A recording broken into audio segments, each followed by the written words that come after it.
Gepleyer Azatlyk Radiosyň. Akşamyňyz haýyrly bolsun hormatly radio dinleýijiler. Şu 2017-nji ýylyň 22-nji noýabry hepdeniň çarşembe güni eferde habarlar gündöligi gepleşigimiziň esasy bölegine başlamadan odal täzelikler dinleň. Olaryň mazmuny bilen sizi men Gözel Hudaýberdi watan şedýärin. Birleşen Milletler Guramatynyň tribunaly Bosniýanyň öňkü Serb komandiri Ratko Mladiçi ömürlük türme tutsagylygyna hökm etdi. Suud onuň Bosniýada 1992-95-nji ýyllarda bolan uruşyň dowamında uruş jinaýatçylyklaryny şol sanda genotsid amal aşyrmakda günäli tapdy. Gaganyň Suuda 22-nji noýabrda çykaran kararynda Mladiçe bildirilen günäniň 11 punktdan 10-sy tasdiklandy. Mladiçiň uruşyň iň aýlynç jinaýatçylyklaryna ýolbaşçy bolmakda şol sanda Bosniýanyň paýtagty Sarajewo'nyň 3 ýyllyk gabawyny amal aşyrmakda we 1995-nji ýylda 8000 çemesi musulman erkek adamy gyrgyna bermekde aýplandy. Baş судья Alfons Oria karary Mladiçiň suudun geçýän otagyndan çykarylmagyna görkezme beren soň okudy. Olar yalan söýleýär, siz yalan söýleýärsiňiz, men özüme gowy duýmaýaryn diýip Mladiç zaldan çykarylmagynyň öňýanyny ýyrdy. Gaga tribunalynyň Mladiçiň işi boýunça dinlençikleri 530 güne çekdi. Bu iş 2-nji jahan uruşundan soňky Nürnberg prosesinden soň Ýewropada iň uly uruş jinaýatçylygy bilen baglylykda gozgaldy. Öňkü Ýugoslawiýa boýunça halkara tribunaly gozgalan 106 sany aýry başga işler boýunça 591 şaýatyň görkezmesini we 10.000 çemesi subutnamany öwrendi. Orsiýetiň Federasiýa Geňeşi hökümetiň daşary ýurtlaryň maliýe serişdelerine dolandyrylýan media çeşmelerini daşary ýurt agenti hökmünde keskitlemegine we olara garşy sanksiýalary gerizmegine ýol açýan kanuny tasdiklady. Orsiýetiň parlamentiniň ýokurky bu kanuny 154 ses bilen bir agızdan tasdiklady. Prezident Vladimir Putiniň gol goýmagyndan soň kanun güýje girer. Federasiýa Geňeşiniň başlygy Valentina Matviyenko kanun çykarjylaryň bu çäräniň prezidentiň adam hukuklary boýunça Geňeşiniň tanqidlaryny öwrenmeginden soň kabul edilendigini aýtdy. Bu kanun 15-nji noýabrda Döwlet Dumasy tarapyndan hem bir agızdan tasdiklanypdy. Şondan bir näçe sagat ýani Orsiýetiň Adalet ministrligi Azat Ýewropa Azatlyk radiosynyň täzelikler gulluklaryny duýduruş ýeripdi. Orsiýetiň Adalet ministrliginiň web saýtynda çap bolan sanawda daşary ýurt agentleri hakyndaky kanunyň ilkinji nowatda täsir ýetirip biljek guramalarynyň arasynda Azat Ýewropa Azatlyk radiosy we Amerikanyň sesi bilen bagly 9 sany media serişdesi görkezildi. Birleşen Ştatlaryň baş suudy geçen aýda New Yorkda ýük ulogyny sürüp 8 adamy öldürmekde aýplanýan Özbekistanly emigranta garşy 22 sany aýplama öňe sürdi. Şol sanda oňa adam öldürmekde we ekstremist islam döwleti toplaryny goldamakda günä bildirildi. 21-nji noýabrda ma'lum edilen giň gowrumly aýplaw netijesinde 29 ýaşly Sayfullo Saipov 8 adamyň ölümine sebäpkär bolmakda we 10 adamyň janyny kast etmäge synanşykda aýplandy. Sayıpov'un günäsiniň tasdiklanan ýagdaýynda ol ölüm jezasyna hökm edilip bilinir. Sayipov 21-nji oktýabrda Manhattan'da Dünýä Söwda merkeziniň bir wagt duran ýeriniň golaýynda kirine alynan ýük ulogyny piýadalaryň barýan ýodasyna sürenden soň gaçyp gutulmagy synanşanda ele salynpdy. Şol hüjüm New Yorkda 2001-nji ýylyň 11-nji sentýabryndan bäri ýüze çykan iň köp adam pedagly hüjüm bolupdy. Sayipov destine terrorçylyk bilen baglylykda suda çekildi, ama prokurorlaryň subutnamy toplamagyna birnäçe hepde gerek boldy. Sayipowyň aklawçysy sudyň çykaran kararyny destine kommentirlemedi. Moskwanyň Suudi Özbekistanyň raýaty we Nowy Gazeta neşriniň habarçysy Ali Feruzi Orsiýetde bir kanun işlemekde günäli tapdy we oňa jerime saldy. Basmanyň etrap suudynyň 21-nji noýabrda çykaran kararyna görä Feruz 5000 rubl, ýagny 85 Amerikan dollary möçberinde jerime tölemeli bolar. Jurnalist özüniň beýgünädigini aýdýar we özüniň Nowy Gazeta neşrinde tölegli işlemänligini we gazetden ýygyderli aýlyk almanlygyny belliýär. Şeýle-de suud mundan öň onuň Özbekistana deportasiýa edilmegi hakynda karar çykarypdy. Emma kararyň ýerine ýetirilmegini awgustda Ýewropanyň adam hukuklary boýunça suudynyň kararyndan soň ýyza testiripdi. Ýewropanyň adam hukuklary boýunça suudy jurnalistiň deportasiýasyny ýatyrmak hakyndaky kararyny adam hukuklaryny goraýjylaryň onuň Özbekistanda tutsaklygy hem gynamalara sezebar edilmegi barada aladalanma bildirmeginiň ýyzyany ýylan edipdi.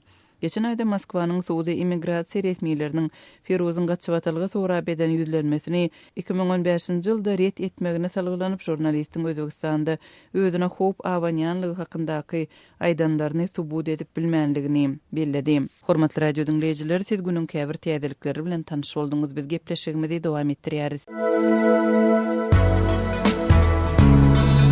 Adatlygy isleýän wagtyňyz isleýän ýeriňizde dinlemek isleýäňizmi? Munuň üçin SoundCloud tilsiminde Adatlyk radiosyny tapyň we ýazylyň. Adatlygyň maglumatlaryny ilkinji bolup dinleň. Play Store'dan ýa-da iTunes'dan SoundCloud'un tilsimini indirmegi ýatdan çykarmaň. Adatlygy SoundCloud tilsiminde Adatlyk radiosy ýazyp tap bilersiňiz.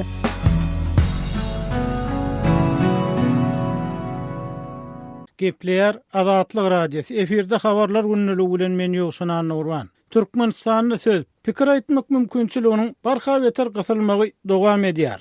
Goloýda Aşgabatda 2 san aktivistlerine haýwat atyldy we azar berildi diýip adam hukuklaryny goraýan Human Rights Watch, Amnesty International, adam hukuklary boýunça halkara hyzmatdaşlygy we Türkmen inisiatiwasy guramalarynyň 21-nji noýabrda Berlinden ýaýradan beýanatyny aýdylýar. Türkmen hökümetini aktivistleri ýanamagyň derhal besetmäge hemde olaryň öz alynmagyndan gorkur küsüp pikirini aýdyp bilmegini üpjün etmäge çagyrmaly diýip beýanatda aýdylýar.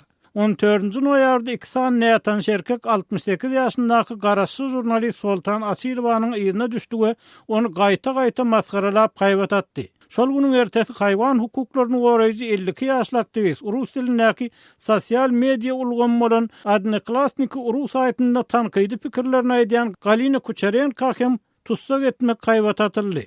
Hökümetden kayıtlayan adamların sonky ýanylma we haýwat atylma fakytlary Türkmenistanyň başgaça pikirlenmegi kökü damary bilen köglemek wagtda uzak wagt edýän tagarlalaryna ünsçek gerdip Human Rights Watch guramasynyň Ýewropa we Merkez Aziýa bölüminiň direktory Rachel Denver aýtdy. Bu hüjümleriň ýerlerine ara bir gün salyp salman gurnulmagy aktivistlere garşy kampaniýanyň ören ýygdamladylygyny görkezýär we bu haýal etmän besedilmeli ol sözüniň üstüne ýetirdi. Adat Ýewropa Adatlyk radiosynyň türkmen ullugynyň habarçysy Soltan Asylow 14-nji noýabrda Aşgabatda özüniň adyndan 2 erkegiň maşynly ýydarlandygyny görüň berdi. Şol gün ol ösümlik ýagynyň satylýan ýerinden surat alanyna ol adamlaryň biri oňa kamerasyny we kellesini daş bilen potratmak haýwatyny atdy we onuň gaýdyp surat almalygyny öýüne gidip daşaryk çykman oturmagyny talap etdi. Ýogsa ölersiň diýip hüjüm saýtdy.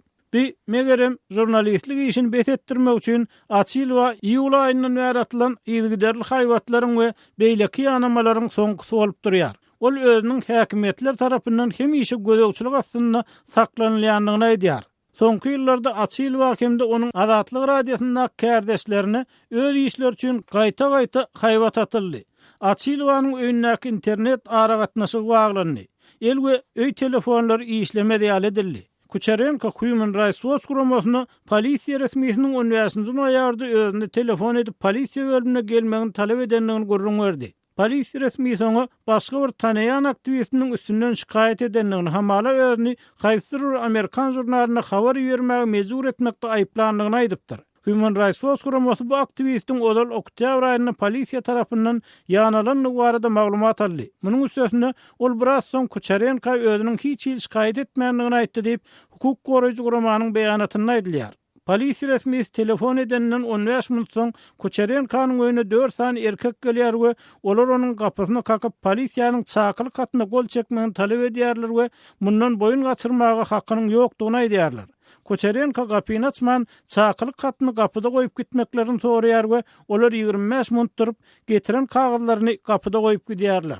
Kucharenko Human Rights Watch guramasyna bu wakadan soň öz howpsuzlygyny alady diýenligini we öýden çykmaýan oturanlygyny habar berdi. Jurnalist Soltan Asylow ýaly Galina Kucharenko hem raýat eşigindäki agentler tarapyndan gözegçilikde saklanýar we sentýabrdan bäri öýündäki internet we mobil telefon hyzmatlaryndan kesildi. Ol noýabr başynda öz internet adresiniň petiklenenligini anyklady we Aşgabat şäherindäki telefon aragatnaşygy edarasy Kucharenko'nun telefon baglanyşynyň dikeldilmejekdigini aýtdy. Adam hukuklaryny goraýan toporlaryň beýanatyna Kucharenko we Asylowa atylýan haýwatlaryň Türkmenistandaky aktivistler gorkulmak we sem etmek boýunça edilýän tagarlalaryň dowamy da bellenilýär. Şeýle-de hukuk goraýjy aktivist Natalya Şabunsi, hukuk goraýjy aktivist Farid Topatulynyň Daşoğlu şäherinde ýaşaýan 76 ýaşyndaky ejesini gorkutmak üçin gurnulan hüjümler ýatladylar. Türkmenistanyň halkara hyzmatdaşlary türkmen häkimetleriniň bu hadiseler derhal we netijeli bir-tarap deriňemegine çağırmaly. Şeýle-de olar hökümetiň öz halkara borçnamalaryny berza edip, söz atly hukugyny hormatlamagyny talap etmeli, hukuk goraýjy guramalaryň bilelikdäki beýanatyny aýdylýar. Öz sevitingizde bolýan wakalar barada azatlyga maglumat bermek isleseňiz, bize hat ýollaň. Metbuat email bergisi gmail.com. Siz suratlaryňyzy we videolaryňyzy hem ýollap bilersiňiz. Azatlyk siziň şahsiýetiňizi gizlenlikde saklar. Siz bolan wakalar barada maglumat beriň. Biz hem habar bereriz. Metbuat email bergisi gmail.com. Gepleýär Azatlyk radiosu. Habarlar günneligi gepleşigimizi men Döwlet Baýhan dowam etdirýän. Daşar urtly biznesmen Türkmenistanyna pul problemasynyň kösenýär. Türkmenistanyna dowam edýän dollar gadagançylygynyň fonuny diňe bir yerli telekeçileriň ýa-da söwdegärleriň del, eýsem şol ruwatyň özünde daşar urtly biznesmenleriň hem kösenýäniň barasynda maglumatlar gelip gowşýar. Türkmenistanyna iş alyp barýan aglabasy Türk raýaty bolan daşary urtly biznesmenler o ýerde çekýän pul kynçylyklary barasynda Azatlyk radiosyna ýygyderli maglumat bermäge dowam edýärler. Adynyň efirde agdalmalygyny sorap Azatlyk radiosynyň yerli çeşmesini ýüz tutan Türkmenistanyň paýtagty Aşgabatda süýjü kökü öndürýän kärhanasy bolan bir daşary urtly biznesmen türkmen resmiýetleriniň halkara şertnamadaky hyzmatdaşlyk kadrlaryny özçe üýtgedip onu pul problemasy bilen köseýändigini öňe sürýär. Ata watanymyza bir peýdam degsin dip Aşgabatda süýjü kökü öndürýän kärhana açyp iş edip gördüm. Men Türkmen döwleti bilen baglanyşan halkara şertnamamda girdejimi Amerikan dollar görünüşinde aljagym we şol ruwatyň özünde de işgärlerimiň aýlyk günlügünem hut özümiň ketgitlejegim arasynda kepillik berildi. Türkmen resmiýetleri maňa habar bermän halkara şertnamamy üýtgedipdirler we türkmen banklarynaky valyuta hasabymdaky pullaryň ählisini döwlet kursundan manada öwüripdirler. Men öz hakymy Türkmen döwleti bilen ilki başda baglanyşan halkara şertnamamyň esasynda valyuta görünüşinde almak isleýändigimi aýtsam, türkmen resmiýetler dollar bolanok gadagan alsaňa manat görünüşinde döwlet kursundan alarsyň, bolmasa-da olam ýok diýip jogap berýärler. We mundan daşaryň ýygyderli basyşy hem duçar edýärler. Ondan soň men hem süýjü kökü öndürýän kärhanamyň işini hut şu sebäpden duruzdum. Sebäbi önümçülük üçin gerek bolan çyýmallaryny men daşary urtlardan valyuta bilen getirýän. Firmamda 40 ola yerli işgär işleýär we olara edýän ýokary hilli işler üçin türkmen manadandan Türkmenistanyň standartlarynyň ýokarda aýlyk berýärdim. Soň türkmen resmiýetler öz işgärlerime hem ujup soja aýlyk bermegimi talap edip batyş etdiler. Meni näme etjegimi bilenmok. Men halal çeken zähmedimiň hakyny beýdip köýdürmesinler. Men firmamyň türkmen döwletine hiç gili bergisi ýok. Türkmenistanyň resmiýetleriň şeýle basyşy we bekanun hereketleri aslynda men inni ol ýerde işlemäge mümkinçiligim galmady. Pul alyp bilsem önümçülük kärhanamy ýapyp enjamlary hem daşary urda alyp çykmak isleýärin diýip paýtagtda süýjü kökü öndürýän kärhanasy bolan bir daşary urtly biznesmen öz başyndan geçirýän ýagdaýyny Azatlyk radiosuna gurrun verdi. Ýatlap geçdik, Türkmenistanda 2016-njy ýylyň ýanwar aýyndan başlap Amerikan dollarynyň nagyt satywy dolu ýatyrylyp, şondan soň oň söwdasyna da ençeme çäklendirmeler girdildi. Muň netijesinde ýurtda resmi taýdan 1 dollar 3,5 manat meşwerine saklanyp galýan mahaly Türkmenistanyň gara bazarlaryna dollaryň narhy ýygyderli ýokarlanyp 7-nji noýabrda Aşgabatda bir Amerikan dollarynyň satyn alyş narhy 8 manat 40 tenge, satış narhy hem 8 manat 90 tenge baryp betdi. Bu bolsa biznese daşary urt valyutasyna bagly bolan telekeçilere ýarama täsir etirdi. Öz sevitingizde bolýan wakalar barada azatlyga maglumat bermek isleseňiz, biziň Facebook hasabymyza ýazyň. Bizi gözlegi bölümine Azatlyk radiosu ýazyp tap bilersiňiz. Siz suratlaryňyzy we videolaryňyzy hem ýollap bilersiňiz. Azatlyk siziň şahsiýetinizi gizlinlikde saklar. Siz bolan wakalar barada maglumat beriň, biz hem habar bereriz.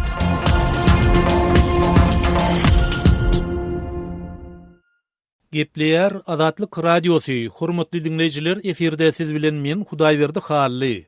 Azatlyk Radiosunyň Merkezi Aziýa boýunça bilermeni Brüs Panyeriň Türkmenistanyň owalky baş prokurory Atazanowa baradaky ýazan makalasynyň terjimesi bilen habarlar gündeligimizi dowam etdirýäris.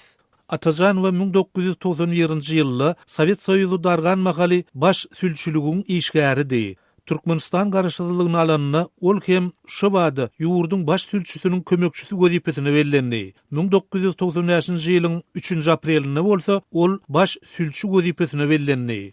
Atazanowa 10 ýyl boýunça Türkmen hökümetine kökurup ymykly ornaşan korrupsiýa garşy alınıp barlayan görüşe ýoluşçylyk etdi. Ol şonu müňlerçe adamy tutsakhanaýa berdi. Olaryň arasynda korrupsiýada aýplanýan onlarça ýokary wezipeli döwlet resmiler hem bardy.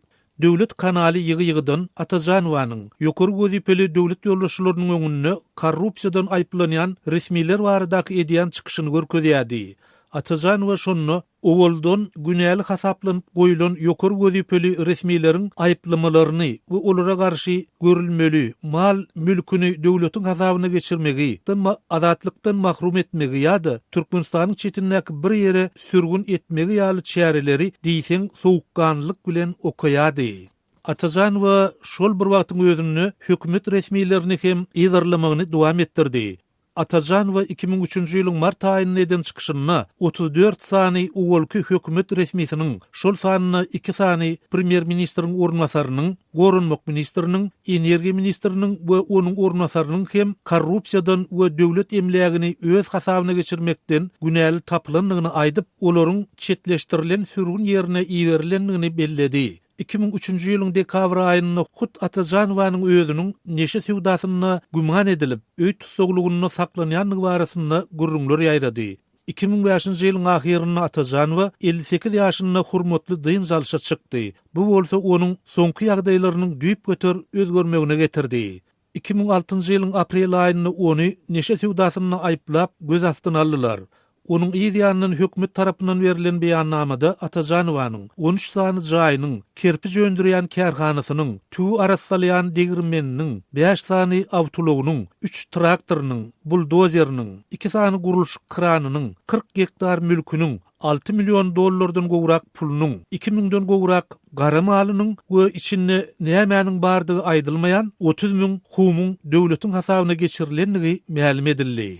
Elbette bu soňky gurrunlaryň gaty geň eşdilýänligi belli. Ýöne hut prezident Niýazowyň özü şol humlar barada söz açdy. Haçanna Atajanowa aglamagyny goýup, onun günäsiniň geçilmegini soran pursatyny Niýazow şonu ondan näme üçin 30 000 humy ogurlandygyny sorady. Emma welin, onuň sebäbi aýdyň bolman galdy. Ýöne ol humlaryň altyndanmy ýa-da geroinden doly bolanlyklary barasynda çaklamalar öňe sürildi.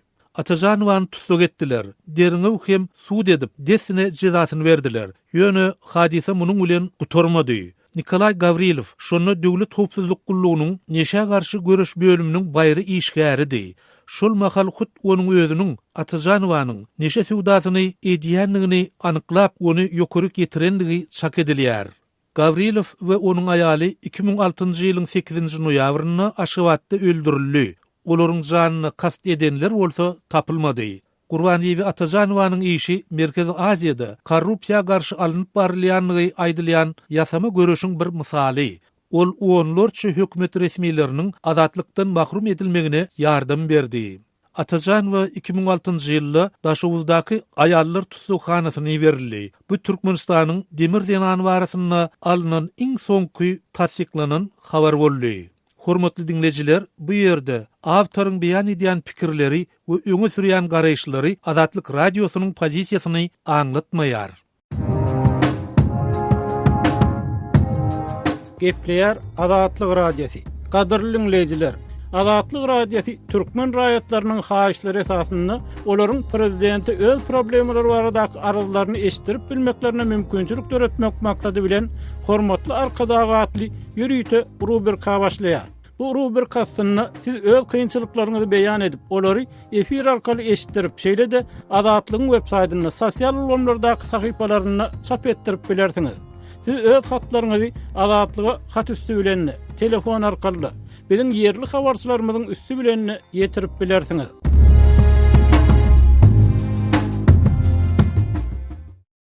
Gepleýär Azatlyk Radiosu. Habarlar günnäli gepleşigimizi men Sahra dowam etdirýärin. Türkmenistanda daşary ýurtlaryň ýokary kujaýlaryny tamamlanan ýaşlaryň köpüsiniň öz diplomlaryny tasdikladan soň işe ýerleşmekde kynçylyk çekýändigi barada habar berilýär. Ýurdun Günwatardynaky Balkan welaýatynyň Bereket etrawynyň ýaşaýjysy Mergen 2016-njy ýylyň tomsunda Ukrainanyň Poltava şäherine ýerleşen Yuri Bondarchuk adynaky Milli Tehnika Uniwersitetinde okuwyny tamamlap Türkmenistana dolanýar. Şondan soň ol diplomyny tasdiklatmak üçin Türkmenistanyň bilim ministrligine arza tapşyryp 2017-nji ýylyň fevral aýynda Newtgaz senatynda we metallurgiýa boýunça ýokary hünär derejeli hünärmen diýen at bilen diplomuny ikrar etdirmegi başarýar. 25 ýaşyndaky Mergen şondan bäri işin gözleginde adynyň 20 edara ýüzlenendigine, emma aradan 10 aý çemesi wagtyň geçendigine garamadan henizem işe ýerleşip bilmän kösenýändigini aýdýar. Men ilki ýurdun Newtgaz pudowyna degişli edara kärhanalaryna iş gözlegine çykdym.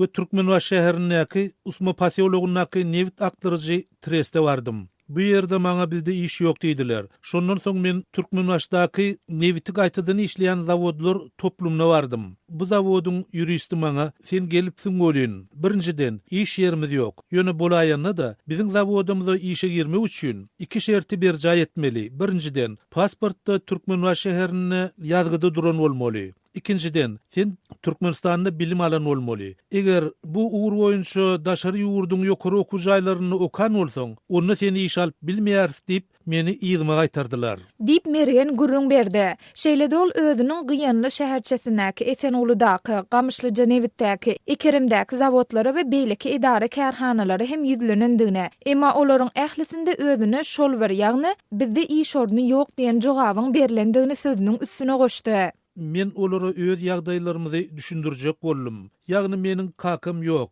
Ýekeji ejem dokma dokap, dokanjy halyçalaryny satyp meniň ýzymdan pul ugradyp, meni okutdy. Indi meniň perzent tökmünde ejeme hosarlyk etmeli döwrüm geldi. Onuň menden başga şagasam ýok diýsem, olar maňa ýagdaýyňyza düşünýärsiz. Ýöne sizem bize düşünüň diýip jogap berdiler. Dip Mergen aýdýar. Şoňa meňde şägde Russiýanyň, Ukrainanyň, Türkiýanyň, Hytaýyň, Belarusyň ýokary kujaýlaryny tamamlan, başga da onlarça Türkmenistanly ýaşlaryň hem başdan geçirýändigi aýdylýar. Ýatlap geçsek, şu ýylyň 4-nji awgustynda geçirilen hökümet maslahatynda Türkmenistanyň prezidenti Gurbanly Berdimuhammedow daşary ýurtlarda bilim alan ýaş hünärmenleri işe ýerleşdirmek meselelerini için öwrenmegi tapşyrdy. Şonu Türkmen lideri vice-premierler Hoca Mämmedow we Toýlifa hünärmenleri işe ýerleşdirmek boýunça pudowara toparyny döretmegi hemde bu urda edilen işleriň netijeleri barada ministrler kabinetiniň mejlisinde hasabat bermegi tapşyrsa da henide bu topar we onuň häzirki wagt nähili tapgyrdadygy barada ilat köpçüligine maglumat berilmeýär. Yerli synçylaryň we ýaşaýjylaryň ençemesi döwlet gazetlerinde dürli uğurlar boýunça ýokary hünärli spesialistleriň ýetmezçilik edýändigi barada ýyl-ýyldan bildirişler çap edilse-de ýurtda işe ýerleşmek meselesinde tanış biliş we para almak bermek tejribesiniň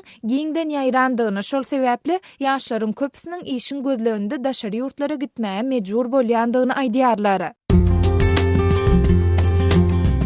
Azatlygy line ulgamynda Osmok 420 773 797 383 telefon belgisi arkaly tapyp bilersiňiz. Biziň bilen habarlaşyp maglumatlary, suratlary we videolary ugradyň. Şahsiýetiniz dogry gizlilikde saklanır. Osmok 420 773 797 383.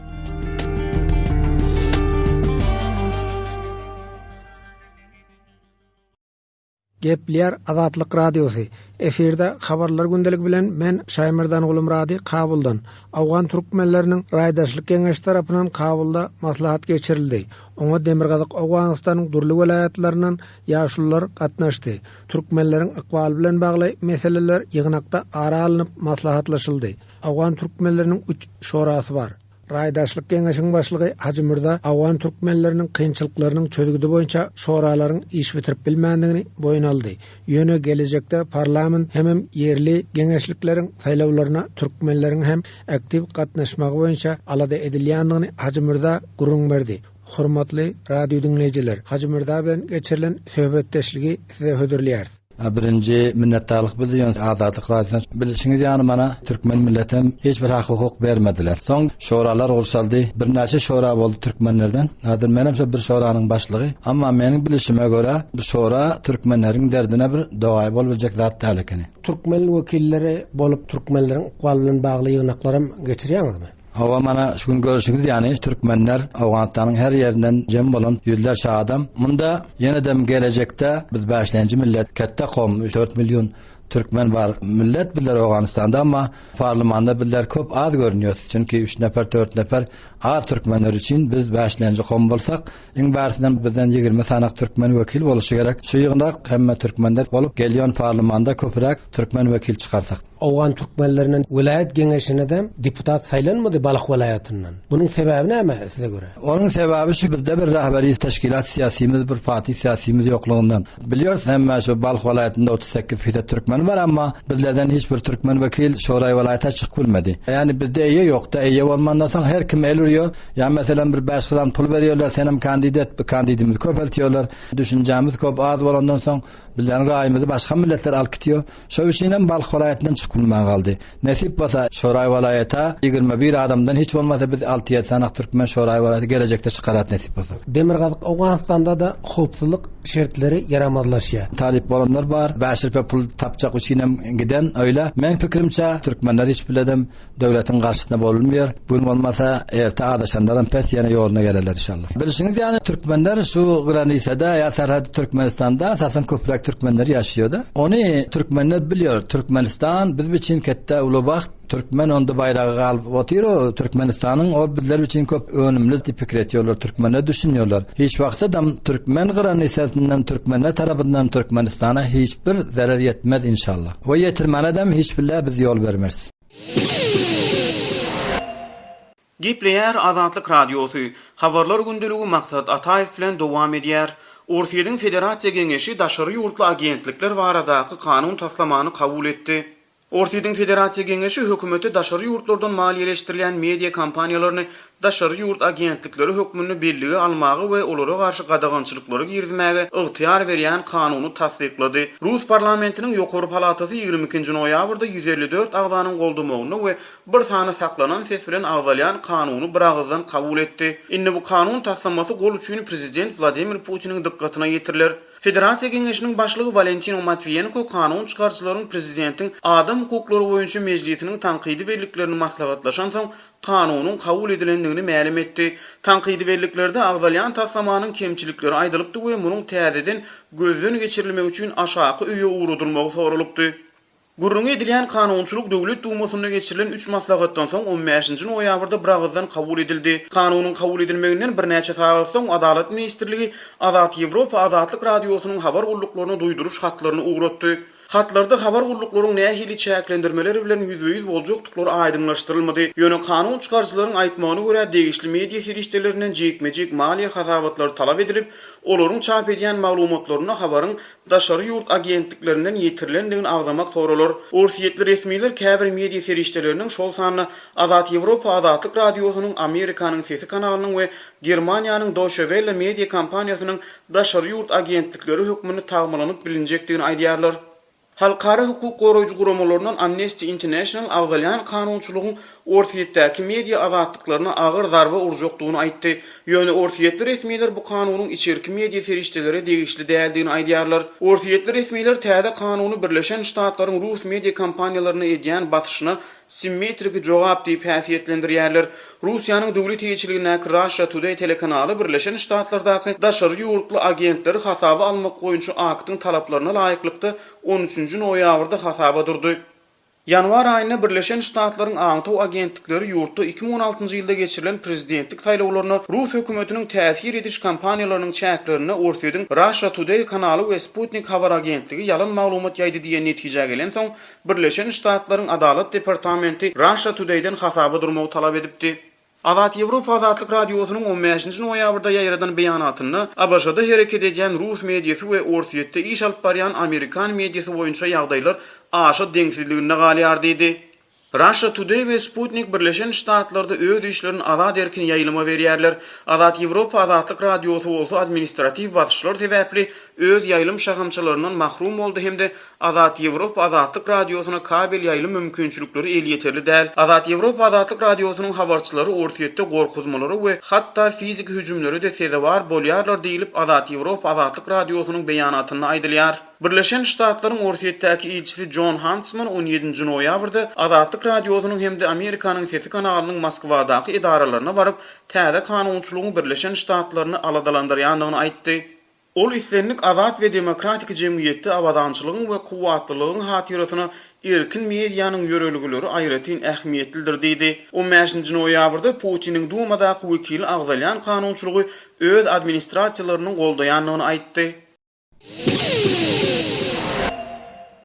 Hormatly radio dinleýijiler, şunuň bilen habarlar gündeligimiziň şu günkü sanyny geçirip gotarýarys.